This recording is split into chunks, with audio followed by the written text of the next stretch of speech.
Jack leaned back in his chair, the hum of the television blending with the rhythmic clicking of Emma's fingers on her phone. It was a quiet evening, the kind that usually brought a sense of peace, but something was off. Emma was smiling, but her eyes, those deep hazel eyes he once lost himself in, looked distant, detached. "Everything okay?" he asked, his voice laced with concern. Emma glanced up, her smile faltering for a moment before she nodded, yet just tired. Jack's gut tightened. She had been acting strange for weeks now, late nights at work, sudden phone call she took in the other room, and a growing distance between them that he couldn't quite explain. He had asked himself repeatedly if he was just being paranoid. After all, 7 years of marriage came with its own share of ebbs and flows, but tonight something about the way she held her phone close, her thumbs dancing rapidly across the screen, made his heart pound with unease. "You sure?" he pressed, leaning forward. Emma's smile returned, but it was thin, almost rehearsed, positive. "Why don't you go ahead and get some rest? I'll join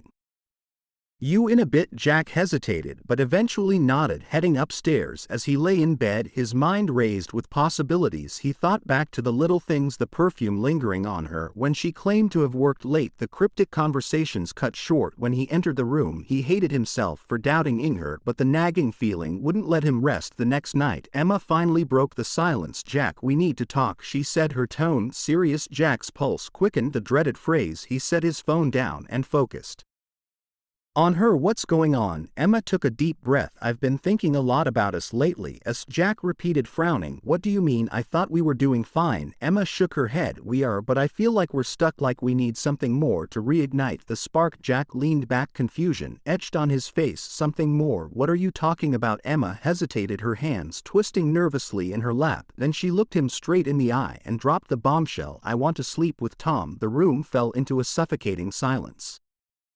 Jack stared at her, convinced he had misheard. "Excuse me." Emma's voice was calm, measured. "I want to sleep with my boss Tom, and I want you to watch." Jack's world spun, his chest tightened as her words echoed in his head. "You've got to be joking," he said, his voice barely above a whisper. "I'm not." Emma said, her eyes unwavering. "I've talked to Tom about it, and he thinks it could be an incredible experience for both of us. It's not about love, it's about exploring new dynamics. You've always been more submissive, and he's—" Jack shot to his feet. "Submissive?"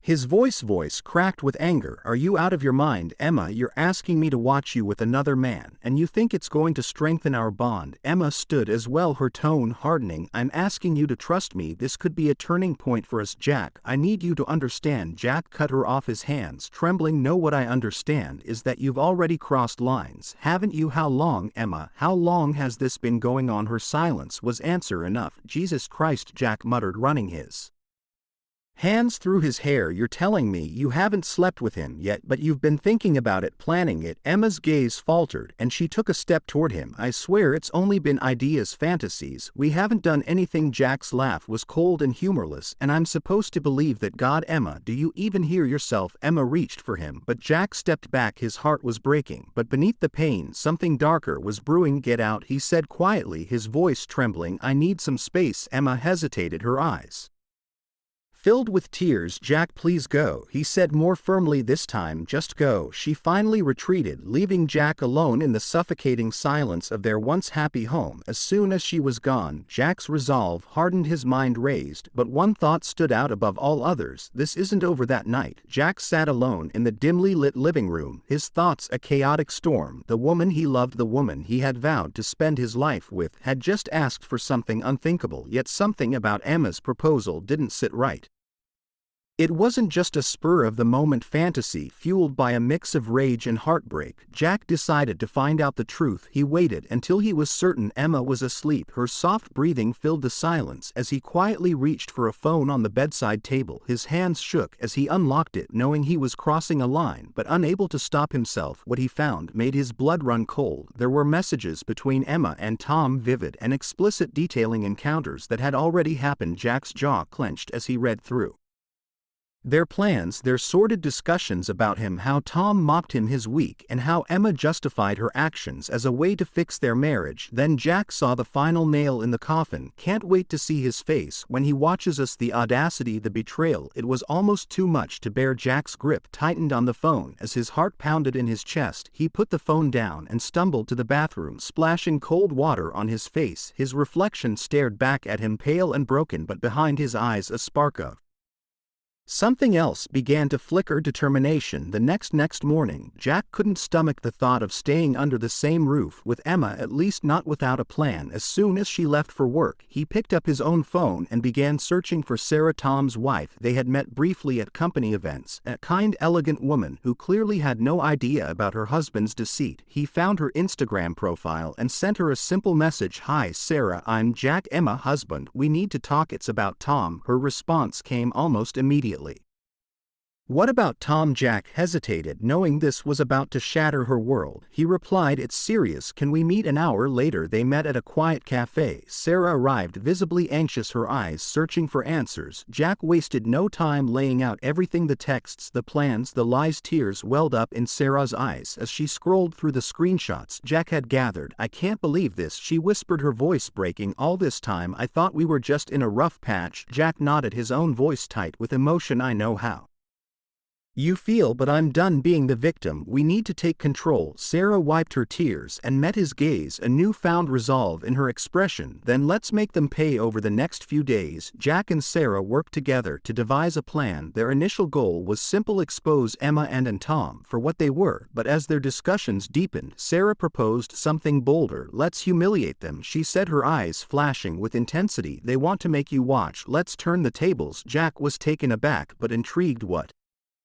do you have in mind?" Sarah leaned in, her voice low and determined. "We'll stage our own little show. Let them see us together. Let them feel the same pain and betrayal they've inflicted on us." At first, Jack was hesitant. The idea of pretending to be with Sarah felt extreme, but the more he thought about it, the more he realized it wasn't just about revenge, it was about reclaiming his dignity. The night arrived and the house was ready. Jack had changed the locks, packed Emma's belongings, and set up speakers throughout the house. Sarah joined him, her confidence unshakable. At precisely 7:00 p.m., Emma and Tom arrived, expecting a night of twist, did pleasure, but instead of an open door, they were greeted by blaring music and locked windows. Jack and Sarah watched from the upstairs window as Emma and Tom grew increasingly agitated. Finally, they moved toward the backyard, drawn by the slight opening in the curtains. Jack's heart pounded as he stood beside Sarah. They had rehearsed this moment, but the reality was even more electrifying. Together, they stepped into view, their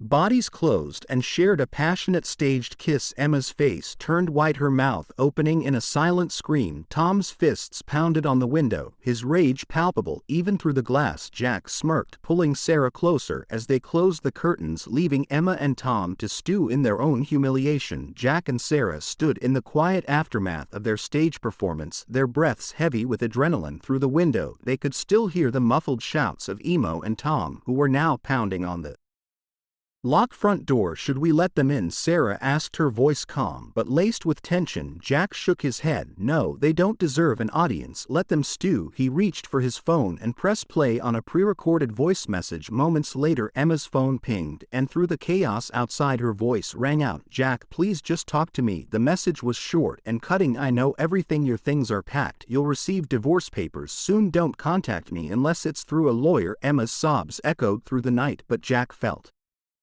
nothing but a cold, hollow satisfaction. He glanced at Sarah, who nodded in silent agreement. It was time to close this chapter. The next morning, Jack finally faced Emma. She sat on the edge of their now bare bedroom, her eyes red and swollen. "I'm sorry," she whispered, her voice cracking. "I didn't mean for it to get this far. I thought you thought humiliating me would strengthen our bond." Jack interrupted, his tone, Why, you lied to me. You betrayed everything we built together." Emma broke down, her shoulders shaking. "I was stupid. I thought it was Just excitement, something to bring us closer, but I didn't mean to hurt you. Jack's expression hardened. You didn't mean to hurt me, but you did. You plan to destroy my dignity in the worst possible way, and now you want forgiveness. Emma's sobs intensified. Please Jack, let's work through this. I'll do anything. But Jack shook his head. It's too late. You killed this marriage the moment you conspired with Tom. We're done. Meanwhile, Sarah had her own confrontation. She met Tom in a lawyer's office where he looked disheveled and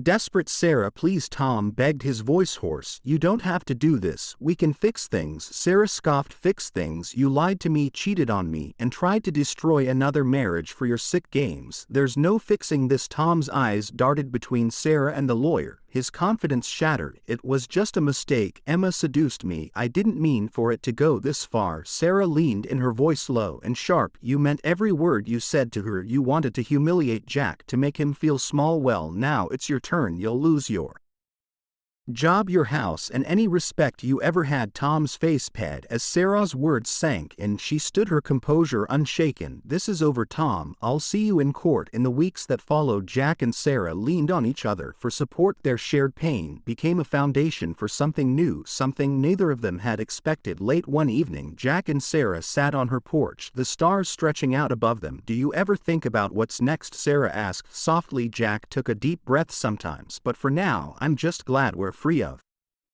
them. Sarah smiled, her eyes reflecting a mix of relief and cautious hope. Me too. Their bond deepened as they shared stories, laughter, and moments of quiet understanding. It wasn't perfect, but it was real, and for the first time in a long while, Jack felt like he could breathe again. Months later, Jack finished his divorce from Emma. He watched her sign the papers, her hands trembling. I hope you find what you're looking for, he said, his tone devoid of bitterness. Emma nodded, tears in her eyes. I'm sorry, Jack. Truly. Jack offered a curt nod before walking away, feeling the weight of their failed marriage lift from his shoulders. Meanwhile, Sarah stood outside the courthouse, waiting for him. She greeted him with a warm smile, and together they walked into the next chapter of their lives. For Jack and Sarah, the future was uncertain, but they knew one thing for sure: they were no longer victims of betrayal. They were survivors, ready to face whatever came next. As the days turned into weeks, Jack felt the pieces of his shattered life slowly coming back together. He had moved out of the house he once shared with Emma, leaving behind the ghost of their broken marriage. Sarah too had finalized her divorce, walk away from the wreckage of her life with Tom. Jack and Sarah found solace in each other's company. Their evenings were filled with long conversations, laughter, and moments of quiet reflection. Though both were hesitant to label their relationship, they couldn't deny the growing connection between them. One evening, as they shared a quiet dinner at Sarah's place, Jack